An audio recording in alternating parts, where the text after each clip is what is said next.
For more, Securitize CEO Carlos Domingo joins us here on set. Carlos, welcome.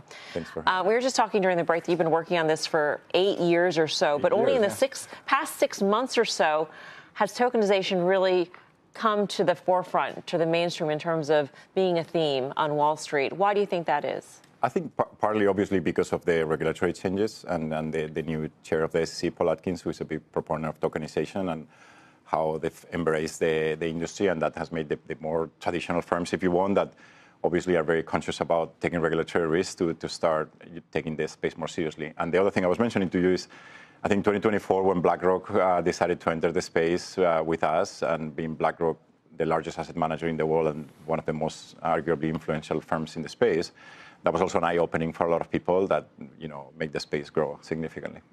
Explain to the average person out there why things should be tokenized. Things seem to be working fine right now.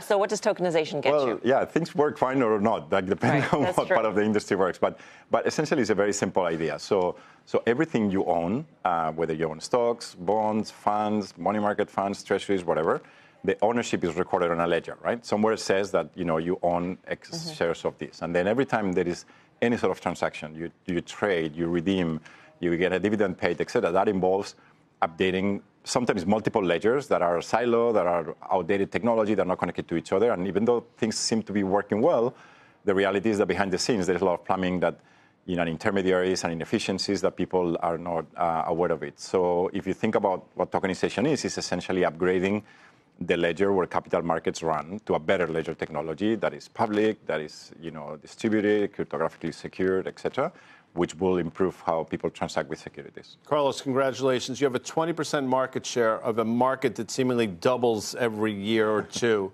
And some of the projections are pretty extraordinary. I don't know if you can keep the 20%, but even if it's 10 to 15% of that growing market, it's a significant market share that you have. Can you do the math for us here?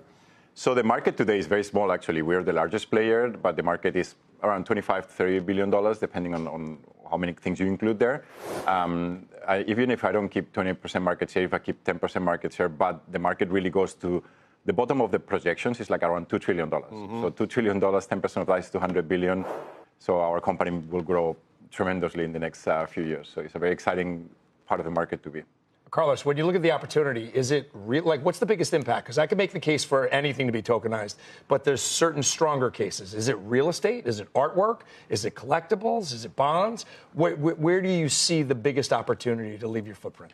Actually, it's the other way around. Like, at the beginning of the industry, people were very excited about illiquid assets like, art or collectibles or real estate, et cetera. And I think what the market has come to realize in the last few years is that the most liquid assets, by tokenizing them, you make them even much more efficient, easier to transact, eliminate intermediaries, et cetera. So the largest asset today tokenized is actually the dollar, right? Stable coins are tokenized dollars. And the second largest asset is tokenized treasury funds, which is also a very liquid asset. But by putting it on a blockchain, you actually improve how it transacts, eliminates intermediaries, costs, make them more accessible, et cetera. So I think you'll see treasuries. You mentioned Apollo Credit is good. Bonds, we just released with BNY a AAA CLO product that tokenizes, high quality bonds, et cetera. So we'll see those assets first. And of course, public equities, as you mentioned, we're going to tokenize our own. So in theory, for instance, for equities, settlement will be immediate, I would imagine. Correct. And costs will come way down.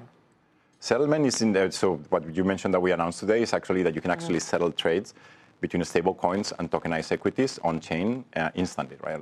Blockchains have this property called atomic settlement that settles two things at the same time.